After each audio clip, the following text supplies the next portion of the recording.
तो एक बड़ी न्यूज़ निकलकर सामने आ रही है एएनआई की साइट से, जहां पर ये बताया जा रहा है कि डिफेंस मिनिस्ट्री इंडिया के सबसे बड़े फाइटर एयरक्राफ्ट प्रोजेक्ट को अप्रूवल दे सकती है, जो कि 1.3 लाख करोड़ का पड़ेगा। और सबसे बड़ी बात यहाँ पर यह है कि ये इंडियन कंपनीज को ही जाएगा।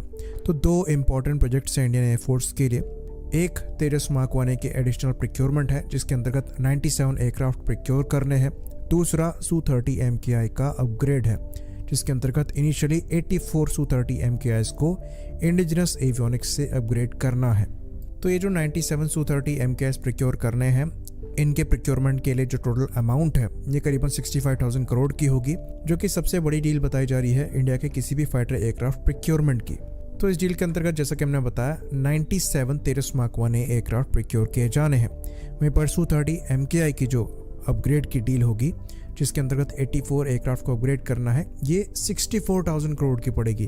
तो ये कितना मेजर अपग्रेड है ये इसी से समझ में आ जाता है। 65,000 करोड़ में आपको 97 ब्रांड न्यू एयरक्राफ्ट मिल रहे हैं, वहीं पर 64,000 करोड़ में आपको 84 एयरक्राफ्ट को अपग्रेड करना है। तो 30 नवंबर यानी 30 नवंबर को ही डिफेंस एक्विजिशन काउंसिल की मीटिंग है, जिसको हमारे रक्षा मंत्री राजनाथ सिंह लीड करते हैं, और इसी मीटिंग के दौरान ये फैसला लिया जा सकता है। तो Su-30 MKI का जो अपग्रेड है ये काफ़ी लॉन्ग पेंडिंग है। ऑल्दो कुछ अपग्रेड्स समय के साथ साथ किए जा रहे हैं, पर मेजर अपग्रेड यहाँ पर होना बाकी है, जिसके अंतर्गत यहाँ पर मिशन कंप्यूटर से लेकर रेडार से लेकर वेपन सिस्टम सब बदलने वाले हैं। और एयरक्राफ्ट को ट्रू सेंस में नेक्स्ट जनरेशन कैपेबिलिटी के साथ लैस किया जाएगा, जो कि तेजस मार्क 2 और AMC जैसे फाइटर्स के लिए तैयार करी जा रही है, जिसमें विरूपाक्ष रेडार पर पहले ही काम किया जा रहा है, जो कि इस एयरक्राफ्ट में लगेगा, जो कि most likely gallium nitride based AES radar हो सकता है। बाकी जो वेपन इंटीग्रेशन है वो ऑनगोइंग ही है। एयरक्राफ्ट के फ्लाई बाय वायर पे काम किया जा सकता है। कॉकपिट अपग्रेड होना ही है। सिचुएशनल अवेयरनेस को थोड़ा और बेटर किया जाएगा और इसे इतना काबिल बनाया जाएगा कि ये फ्यूचर में तेजस मार्क 2 और AMC जैसे फाइटर्स के साथ फ्लाई कर पाए और उनकी कैपेबिलिटी को मैच कर पाए। इवन जो IRST सेंसर है उसका भी अपग्रेड किया जाएगा। तेजस मार्क 2 के लिए जो IRST सेंसर डेवलप किया जा रहा है उसी का एक वेरिएंट इस पे भी लगाया जाएगा। तो ये छोटा मोटा नहीं, एक्चुअली मेजर अपग्रेड है, और इसलिए यहाँ पर जो प्राइस है ये काफ़ी हाई साइड पर नज़र आता है, जो कि 64,000 करोड़ का होगा 84 एयरक्राफ्ट का। तो ये अपग्रेड इसलिए भी सिग्निफिकेंट है क्योंकि सेम अपग्रेड हम दूसरी कंट्रीज को भी ऑफर कर पाएंगे, क्योंकि हम यहाँ पर बिना ओरिजिनल इक्विपमेंट मैन्युफैक्चरर की मदद के ये अपग्रेड करेंगे। तो इंडिया द्वारा जो अपग्रेड किया जा रहा है ये एक्चुअली रशियन अपग्रेड से ज़्यादा बेटर है, जो कि ऑफर में है।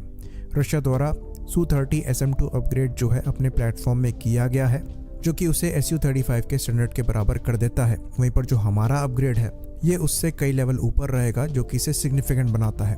वहीं पर जो तेजस मार्क 1A है ये भी हम बड़े नंबर में ले रहे हैं। तो फ्यूचर में 200 के ऊपर हमारे पास तेजस मार्क 1A रहेंगे ही। साथ ही साथ जो Su-30 MKI के नंबर हैं वहाँ भी बढ़ोतरी होगी। करीबन 12 और Su-30 MKI ऑर्डर होने हैं, तो 270 के ऊपर Su-30 MKI भी हमारे पास रहेंगे, और इनका कॉम्बिनेशन जो है ये फ्यूचर में इंडियन एयरफोर्स को रूल करेगा। साथ ही हमारे इंडियन इंडस्ट्रीज के लिए भी काफ़ी ज़्यादा इंपॉर्टेंट है। पहला हमने डिस्कस किया कि Su-30 के जो अपग्रेड्स हैं ये हम फॉरेन कंट्रीज़ को भी ऑफर कर सकते हैं, जो कि Su-30s ऑपरेट कर रही हैं।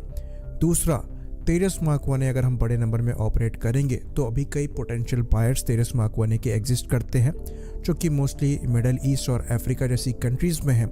उनका भी कॉन्फिडेंस इस प्लेटफॉर्म पे बढ़ेगा, क्योंकि इंडियन एयरफोर्स खुद इनको बड़े नंबर में ऑपरेट कर रही होगी, तो इनकी भी जो सेल अपॉर्चुनिटीज़ है वो बढ़ेंगी। बाकी जो DAC की मीटिंग है उसमें दो बड़े और प्रोजेक्ट जो अप्रूव होने हैं, उसमें एयरक्राफ्ट कैरियर इंडियन नेवी का होगा, जिसको हम पहले रिपोर्ट कर चुके हैं, और ये ऑलमोस्ट तय माना जा रहा है कि इंडियन नेवी के एयरक्राफ्ट कैरियर को एक्सेप्टेंस ऑफ नेसेसिटी मिल सकती है, क्योंकि CSL इस चीज़ को लेकर काफ़ी ज़्यादा कॉन्फिडेंट दिखाई पड़ रहा है। वहीं पर 156 LCH प्रचंड को भी अप्रूवल मिल सकती है, इसकी भी पॉसिबिलिटी एग्जिस्ट करती है। तो ये चीज़ हम आपको बता दें कि जो DAC की मीटिंग होती है इसमें एक्सेप्टेंस ऑफ नेसेसिटी को ही एक्सेप्ट किया जाता है, फिर CCS द्वारा फंड्स को अप्रूव किया जाएगा, जिसमें थोड़ा समय लग सकता है।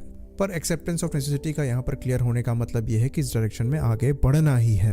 तो ये बहुत अच्छी बात है कि हमारे डिफेंस की जो रिक्वायरमेंट्स हैं ये पूरी करी जा रही हैं, और मोस्टली जो इतने बड़े प्रोजेक्ट्स अप्रूव किए जा रहे हैं इनका फंड इंडिया में ही जा रहा है, ये पैसा बाहर नहीं जा रहा है।